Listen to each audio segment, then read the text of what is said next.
नमस्कार, डेली 24 भारत देख रहे हैं आप। मैं हूं आपके साथ अनीता शर्मा। शुरुआत करते हैं देवभूमि स्पेशल की।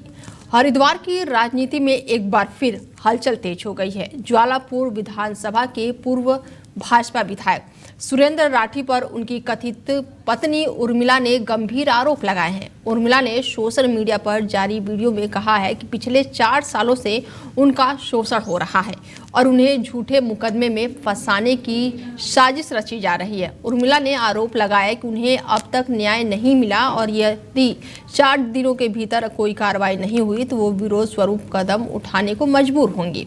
उन्होंने पुलिस से सुरेश राठौर की गिरफ्तारी की मांग की है। उर्मिला का कहना है कि रिश्तों का भरोसा देकर उन्हें साथ रखा गया और बाद में मानसिक, शारीरिक और सामाजिक प्रताड़ना दी गई।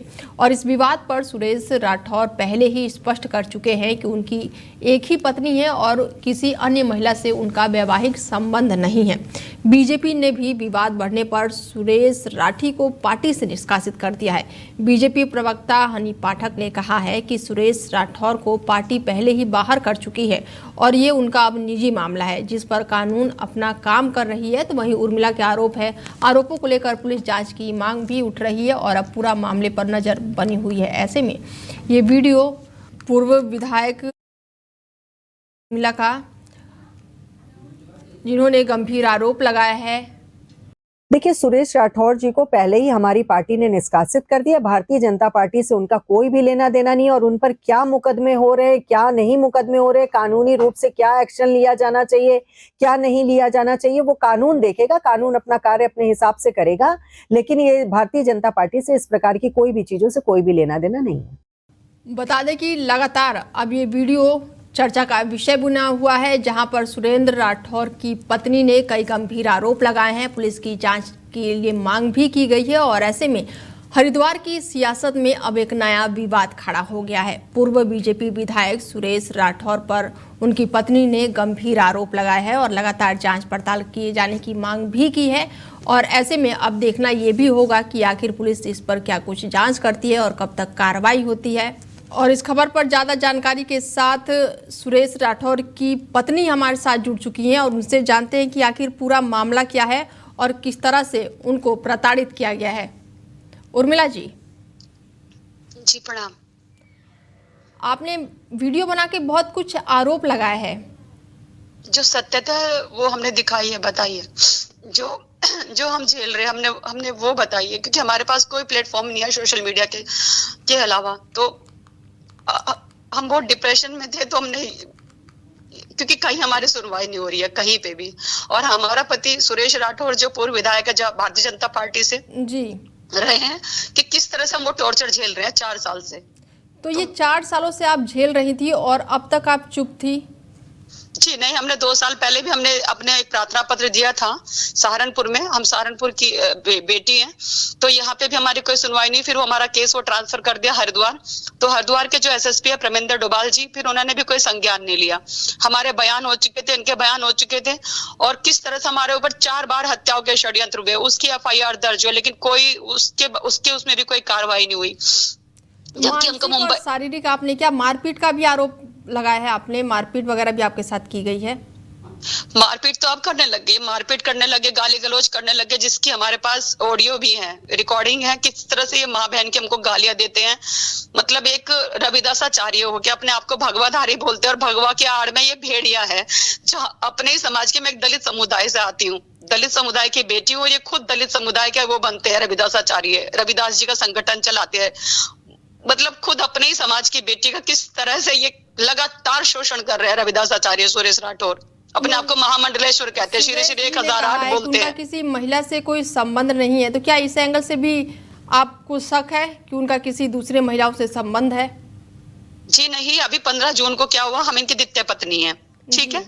इन्होंने संविधान से ऊपर उठ के इन्होंने हमें अपनी पत्नी स्वीकार किया 15 जून सन 2025 में। अभी उससे पहले हमारे घर में डकैती डली थी। हम मुंबई में सीरियल्स में काम करते हैं, बहुत सारे स्टार प्लस, टीवी कलर्स के बहुत सारे हमारे शोज आए हैं जी। तो उस समय इन्होंने, हमारा केस दर्ज हो रहा था और कुछ षड्यंत्र के तहत इन्होंने शादी स्वीकार करी। फिर हमें जबरदस्ती कुछ गणमान्य लोगों का नाम लेने के लिए कहते कि उनको फंसा दे, कि उन्होंने घर में डकैती डलवाई, उन्होंने तेरे हत्या के षड्यंत्र रचे। और जब हमने इनका विरोध किया तो अब हमारे साथ मार पिटाई और मतलब तरह तरह के हमें प्रताड़ना दे रहे हो। ये कहते हैं कि मैं तेरी हत्या करवा दूंगा अगर तू हरिद्वार आई तो, ज्वालापुर आई तो पुलिस की कार्रवाई अभी तक कहाँ पहुंची है? नहीं हुई पुलिस की कोई कार्रवाई नहीं। पुलिस तो आंखों पे पट्टी बांध के बैठी। हम तो खुद भारतीय जनता पार्टी के उसमें काम करते हैं, उनके नेतृत्व में काम करते हैं, लेकिन अपनी बेटी की सुनवाई नहीं कर रहे तो औरों की। जबकि भारतीय जनता पार्टी का नारा यही है, बेटी बचाओ बेटी पढ़ाओ। खुद अपने नेत्री के साथ ये न्याय नहीं कर पा रहे तो किसी और के साथ क्या न्याय करेंगे। मैं कहती हूँ माननीय मोदी जी और योगी जी और पुष्कर धामी जी कहाँ आंखों पे पट्टी बांध के ये चीरहरण देख रहे हैं हमारा। बिल्कुल, आप थोड़ा शांत हो जाइए। और जांच पड़ताल तो देखिए बीजेपी जांच पड़ताल मैडम बहुत दिन से चल रही है। 2 साल से हमने एक प्रार्थना पत्र दे रखा और हमारी आपत्तिजनक फोटो खींची सुरेश राठौर के पास। मतलब किस तरह से हमें टॉर्चर किया, ब्लैकमेल किया है। और अब कहता है कि इनको पार्टी से निष्कासित कर दिया। अब कह रहा है कुछ शीर्ष नेतृत्व के जो नेता हैं उनको कहता है उनको तू खुश कर देगी, उनको तो मुझे पार्टी में वापस ले लेंगे। चलिए आप थोड़ा शांत रहिए, थोड़ा शांत रहिए। सुरेश राठौर ने हमारी जिंदगी बर्बाद कर दी मैडम, हमारी जिंदगी बर्बाद कर दी, मेरा करियर बर्बाद कर दिया, मेरी जिंदगी, मेरा शरीर, मेरा सब कुछ बर्बाद कर दिया इस व्यक्ति ने। चलिए आप थोड़ा सा शांत रहिए और जुड़ने के लिए बहुत धन्यवाद आपका उर्मिला जी। ठीक।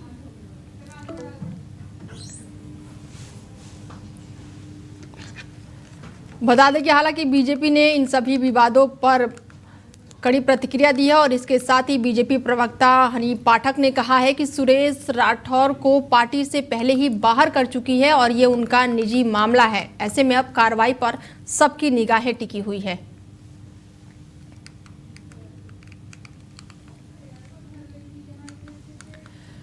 बता दें कि हरिद्वार सियासत में अब एक और नया विवाद खड़ा हो गया है। पूर्व बीजेपी के विधायक सुरेश राठौर पर उनकी पत्नी ने कई गंभीर आरोप लगाए हैं। उनकी पत्नी का नाम उर्मिला बताया जा रहा है और हालांकि पुलिस की जांच को लेकर भी कहीं ना कहीं सवाल खड़े हो रहे हैं। सीएम धामी ने मुख्यमंत्री आवास में वरिष्ठ पत्रकारों और साथ ही लेखक श्री जयसिंह रावत की पुस्तक उत्तराखंड राज्य का नवीन राजनीतिक इतिहास का विमोचन किया है और ये पुस्तक उत्तराखंड के गठन के बाद की 25 साल की राजनीतिक प्रशासनिक और साथ ही विकास यात्रा का प्रमाणित दस्तावेज प्रस्तुत करती है। कार्यक्रम के दौरान मुख्यमंत्री ने लेखक को बधाई देते हुए कहा कि इस पुस्तक में राज्य की राजनीतिक उतार चढ़ाव और स्थिरता और विकास की प्रक्रिया को तथ्यों और दुर्लभ दस्तावेजों और विश्लेषण के साथ उत्कृष्ट रूप से आंकलित किया गया है। उन्होंने कहा कि 5 भागों में विभाजित ये पुस्तक शोधार्थी, विद्यार्थी और प्रतियोगिता परीक्षाओं की तैयारी कर रहे युवाओं के लिए अत्यंत उपयोगी सिद्ध होगी।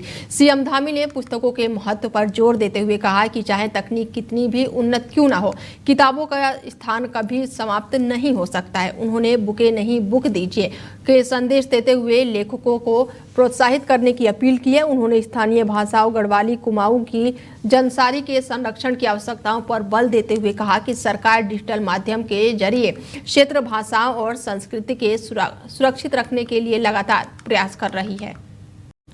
दून पुलिस को ऑपरेशन कालनेमी के तहत एक बड़ी सफलता हाथ लगी है, जहां पर फर्जी नाम और पहचान के जरिए देहरादून के एक क्लब में काम कर रहे एक व्यक्ति को गिरफ्तार किया गया है। पकड़ा गया व्यक्ति की पहचान ममून हसन के रूप में हुई है, जो देहरादून में सचिन चौहान के नाम से रह रहा था। जांच में सामने आया कि वो भारत का नागरिक नहीं बल्कि बांग्लादेशी मूल का है और अवैध रूप से कूट रचित दस्तावेज बनाकर अपनी पत्नी के साथ नेहरू कॉलोनी क्षेत्र में निवास कर रहा था। पुलिस ने दोनों आरोपियों को हिरासत में ले लिया है और ये पता लगाने की ये लगातार पूछताछ जारी है कि नकली दस्तावेज किस तरह और किन लोगों की मदद से तैयार किए गए हैं। पुलिस अधिकारियों के अनुसार जल्द ही दोनों को न्यायालय में पेश किया जाएगा और अब तक इसी तरह के मामलों में 9 बांग्लादेशी नागरिकों को डिपोर्ट किया जा चुका है, जबकि 7 अन्य के खिलाफ मुकदमा दर्ज कर उन्हें जेल भेज दिया गया है।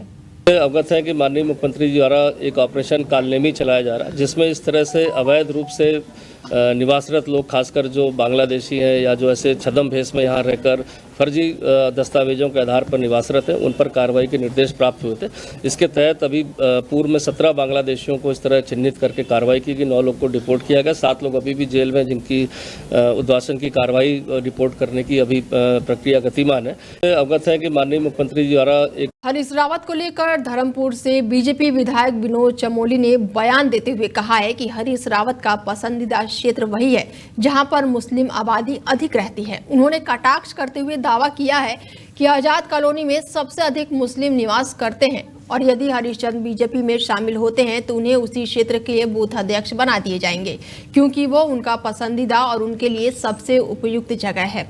विधायक के इस बयान को लेकर राजनीतिक गलियारों में अब तीखी प्रतिक्रिया भी देखने को मिल रही है। उनका पसंदीदा क्षेत्र वो है जहां मुस्लिम ज्यादा रहते हैं, क्योंकि उनको मुल्ला हरीश रावत भी कहा गया, पहले भी आपने देखा है। और मैंने ये भी कहा है कि कांग्रेस आज मुस्लिम लीग कांग्रेस बन चुकी है, तो जो उनका पसंदीदा क्षेत्र है आजाद कॉलोनी, जहाँ पर मुस्लिम बहुत बड़ी संख्या में है, वहाँ पर कुछ बूथ है मेरे पास, उस बूथ के हमारे कार्यकर्ता नहीं मिल पा रहे हैं, क्योंकि मुस्लिम से काफ़ी दिक्कत होती है हमको तय करने में। तो हरीश रावत जी के लिए सबसे मुफीद जगह वो रहेगी, क्योंकि उनका इंटरेस्ट ही मुसलमानों में काम करने का है। तो मैं चाहूँगा कि वो आए और मैं उनको कोई मुस्लिम बूथ थमा देता हूँ, जहाँ पर वो थोड़ा काम करेंगे तो भाजपा का काम भी थोड़ा आगे बढ़ेगा। उत्तराखंड के पर्वतीय क्षेत्र में वन्यजीव और मानव के बीच बढ़ते संघर्ष अब भयावह रूप लेता हुआ नजर आ रहा है। जहां एक दिन भालू के हमले के में लोगों की जान जा रही है, तो वहीं वन विभाग इस घटनाओं पर प्रभावी नियंत्रण करने में असफल साबित हो रहा है। और इसके विरोध में राजधानी देहरादून स्थित वन मुख्यालय में प्रदेश कांग्रेस अध्यक्ष गणेश के नेतृत्व में कांग्रेस कार्यकर्ताओं ने घेराव कर धरना प्रदर्शन किया। धरने के दौरान गणेश ने कहा कि एक और मैदानी जिले में हाथी और नीलगाय मानव संपत्ति को भारी नुकसान पहुंचा रहे हैं, तो वहीं पर्वतीय क्षेत्रों में बाघ, भालू और बंदर लोगों की जान माल और संपत्तियों को गंभीर क्षति पहुंचा रहे हैं। उन्होंने पौड़ी गढ़वाल के कोठी गांव में भालू के हमले से एक महिला की मौत और वीरोखाल क्षेत्र में सैकड़ों पालतू पशुओं को भालू द्वारा मार दिए जाने की घटनाओं का हवाला देते हुए कहा कि वन विभाग इन घटनाओं को रोकने में पूरी तरह विफल नजर आ रहा है और जान माल की क्षति लगातार जारी है। उत्तराखंड के चाहे पहाड़ी जिले हों चाहे मैदानी जिलों में अलग अलग तरीके से जंगली पशुओं का मानव जीवन को क्षति पहुंचाना लगातार बदस्तूर जारी है। जो संपत्तियां हैं, लोगों की निजी संपत्तियां, उनको नुकसान पहुंचाना बदस्तूर जारी है। मैदानी जिलों में हाथियों के द्वारा, नीलगायों के द्वारा और पहाड़ी जिलों में बाघ, भालू और जंगली बंदर, इनके द्वारा तमाम लोगों का जीवन दूभर हो रखा है। बीजेपी प्रदेश अध्यक्ष और राज्यसभा सांसद महेंद्र भट्ट ने भालू और गुलदार के बढ़ते हमले को लेकर प्रधान मुख्यालय और वन संरक्षण से स्थित विस्तृत जानकारी ली और इस दौरान उन्होंने वन और प्रशासनिक अधिकारियों को सतर्क रहने और किसी भी हिंसक घटना या फिर उसकी आशंका की सूचना मिलते ही तत्काल कार्रवाई सुनिश्चित करने के निर्देश दिए। साथ ही प्रदेश भर में सभी वन अधिकारियों को अलर्ट मोड पर रहने को कहा गया है। महेंद्र भट्ट ने नवनिर्वाचित ग्राम प्रधान, वन पंचायत सरपंचों और अन्य जनप्रतिनिधियों से सतत संपर्क बनाए रखते हुए लोगों को जागरूक करने और सावधानी बरतने के लिए भी निर्देश किए। उन्होंने वन्यजीव हमले में जान गंवाने वाले व्यक्तियों के परिजनों को तत्काल आर्थिक सहायता और आवश्यक सहयोग उपलब्ध कराने पर जोर दिए हैं और इस मौके पर उन्होंने ये भी कहा कि भालू और गुलदार के हमलों में घायल लोगों के इलाज के लिए वर्तमान में दी जा रही 2 लाख रुपए की सहायता राशि अपर्याप्त साबित हो रही है। उन्हें इस गंभीर विषय को मुख्यमंत्री के संज्ञान में लाते हुए सहायता राशि बढ़ाने और शीघ्र समाधान का भरोसा दिलाया। राजकीय उच्च माध्यमिक विद्यालय के प्रधानाचार्य द्वारा थाना को सूचना दी गई कि स्कूल के पास खेल रहे बच्चों को जंगल में कुछ संदिग्ध सामग्री दिखाई दी है, जिसके बाद से पुलिस टीम तत्काल मौके पर पहुंची और सुरक्षा की दृष्टि से क्षेत्र का घेराव सुनिश्चित किया गया। जांच के दौरान घटनास्थल से कुल 161 जॉलिटेन के रॉड बरामद हुए हैं। इसके साथ ही बम डिस्पोजल और डॉग स्क्वाड टीम को भी मौके पर बुलाया गया, जहां पर सैंपल एकत्रित किए गए और इस मामले में थाना असॉल्ट से अज्ञात व्यक्तियों के विरुद्ध सुसंगत धाराओं में मुकदमा दर्ज किया गया और जांच कर रही टीम को भी उद्देश्य दिया गया। इसके साथ ही सड़क निर्माण कार्यों में पत्थर तोड़ने के लिए प्रयोग किए जाते हैं, वहीं एसएसपी ने जनमानस से अपील की है कि किसी भी प्रकार की अफवाहों पर ध्यान न दें और जांच में जो तथ्य सामने आएंगे उनसे समय समय पर अवगत कराया जाएगा। कि ये हमारे सल्ट थाना क्षेत्र का मामला, जिसमें मानीला के पास में डबरा गांव पड़ता है। डबरा गांव में स्कूल के पास में झाड़ियों में, नीचे की तरफ में झाड़ियों में लगभग 161 जिलेटिन की छड़ें प्राप्त हुई। सूचना पर पुलिस, जो लोकल थाना पुलिस है, वो मौके पे पहुंची। उनके द्वारा उच्चाधिकारियों को सूचना दी गई। साथ ही साथ में बीडीएस को भी वहां पर बुलाया गया है। बीडीएस ने पूरी चीजों को वहां पर इंक्वायरी की, चेक की है वहां पर, और साथ साथ में आसपास के एरिया को भी सर्च किया गया है। इसमें उचित धाराओं में फिर इसमें एफआईआर दर्ज कर लिया गया है। माननीय न्यायालय के आदेश में उसमें आगे कार्रवाई की जा रही है। कि ये हमारे सल्ट थाना क्षेत्र का मामला, जिस खटीमा के बीच बाजार क्षेत्र में बस में चढ़ते समय अचानक एक 50 साल का व्यक्ति जमीन पर गिर पड़ा, जिसकी पहचान 21 असम राइफल के पूर्व सैनिक पुष्कर सिंह डांगी के रूप में हुई है।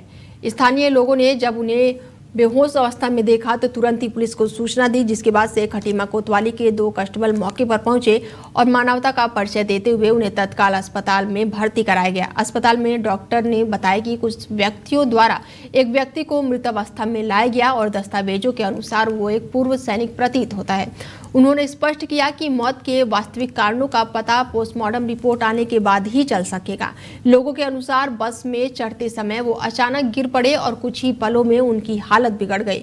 पुलिस ने मामले में आगे की कार्रवाई शुरू कर दी है और मृतकों के परिजनों को इसकी सूचना दे दी गई है। चाय पी रहे थे, अचानक से वो बस में उतार दिया बस वाले ने और इनको अटैक जैसे पता नहीं क्या आया, एकदम वो बैठ गए। उसके बाद उनकी आंखें पलट गई, उसी टाइम खत्म हो गई। तो उनको कहाँ ले गए? सांस चल रही है नहीं चल रही है हमें नहीं पता, और हमने पुलिस को बुलाया तो वो ले गए, अभी हॉस्पिटल ले गए। एक 50 वर्षीय आदमी को पुलिस के द्वारा यहाँ पे लाया गया नागरिक चिकित्सालय खटीमा में, क्योंकि मृत अवस्था में था और उसके कार्ड को चेक करने पर पता लग रहा है कि वो फौजी है।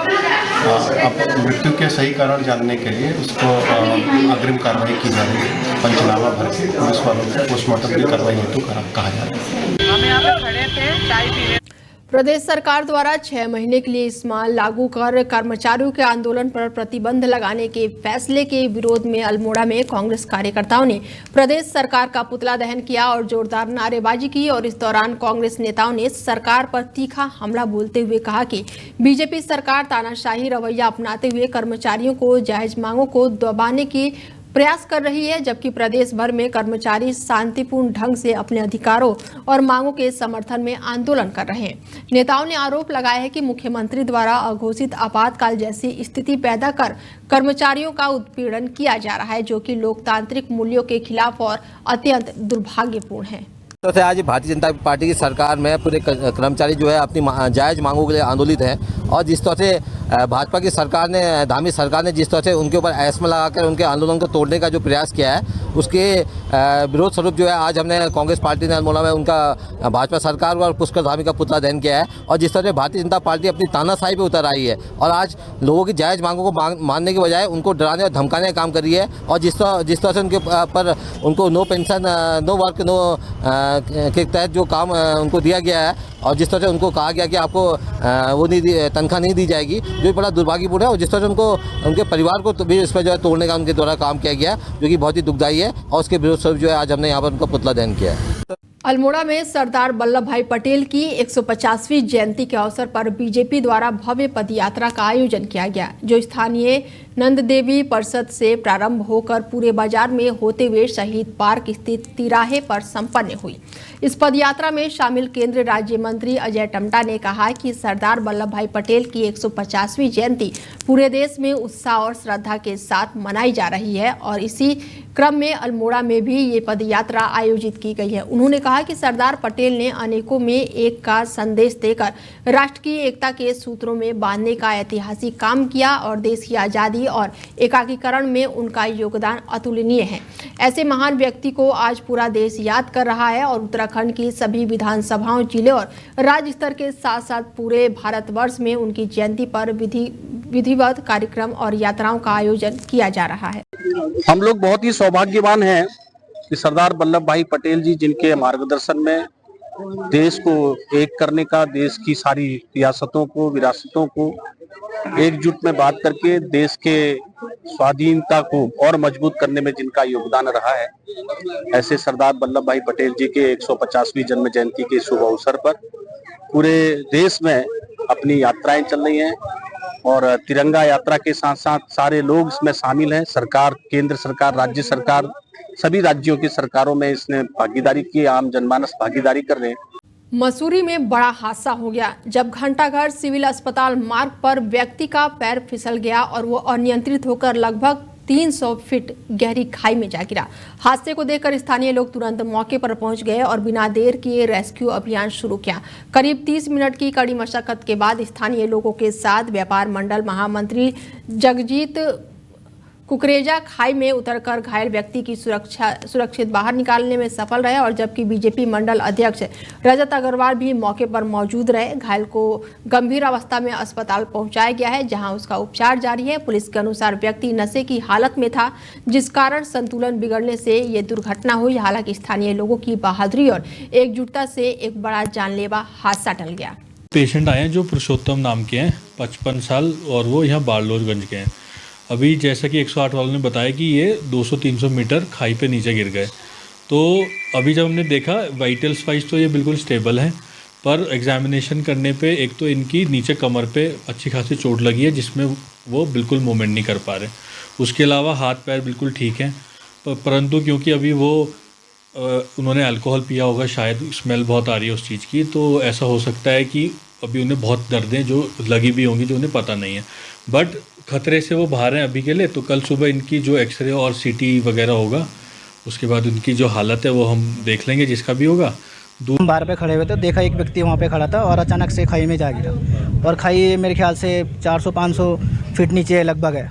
तो उसको हम फिर और 2-4 लोग आसपास के आए, फिर मिलके हम लोग गए, फिर मैंने एम्बुलेंस को कॉल किया, फिर पुलिस प्रशासन को कॉल किया, फिर व्यापार मंडल के रजत भाई उनको कॉल किया, फिर सभी लोग आए और हम सब लोग नीचे जाके गए और उसको सकुशल रेस्क्यू कर उसको हॉस्पिटल पहुंचा दिया गया। अब उसकी हालत कुछ ठीक है, ज़्यादा मामला गंभीर नहीं है। हम लोग हमारे पास जो है एक नागरिक का फ़ोन आया कि यहाँ पर रेलिंग में बैठा हुआ एक आदमी नीचे गिर गया है, तो एकदम से हमारी पूरी व्यापार मंडल की टीम वहाँ पे पहुँची और जब हम लोगों ने देखा कि सच में वहाँ पे एक आदमी गिर गया है और उसका थैला ऊपर ही रेलिंग पे टंगा हुआ था, तो व्यापार मंडल के साथी और हमारे और अन्य दुकानदार हम सब लोग नीचे पुलिस के साथ वहाँ पे नीचे गए और जहाँ पे वो गिरा हुआ था वहीं पे हम लोग पहुँचे। वहाँ पे ज़्यादातर घास और जंगल होने की वजह से वहाँ पे बड़ी दिक्कत हुई, पहले उसे ढूंढने में काफ़ी समय लगा, फिर जब घास वास काट के देखा गया तो वो नागरिक हमें वहाँ पे गिरा हुआ मिला, जिसको तुरंत हमारे साथियों द्वारा स्ट्रेचर में उसको उठा के ऊपर लाया गया और भगवान का धन्यवाद करते हैं और शुक्रिया करते हैं कि वो नागरिक बिल्कुल ठीक। एसडीएम संजय कुमार ने अल्मोड़ा नगर क्षेत्र में स्थित सीएससी केंद्रों पर छापेमारी की और इस दौरान उन्होंने केंद्रों में रेट लिस्ट, लाइसेंस और अन्य जरूरी दस्तावेजों की जांच की, जिसमें कई खामियां सामने आई है।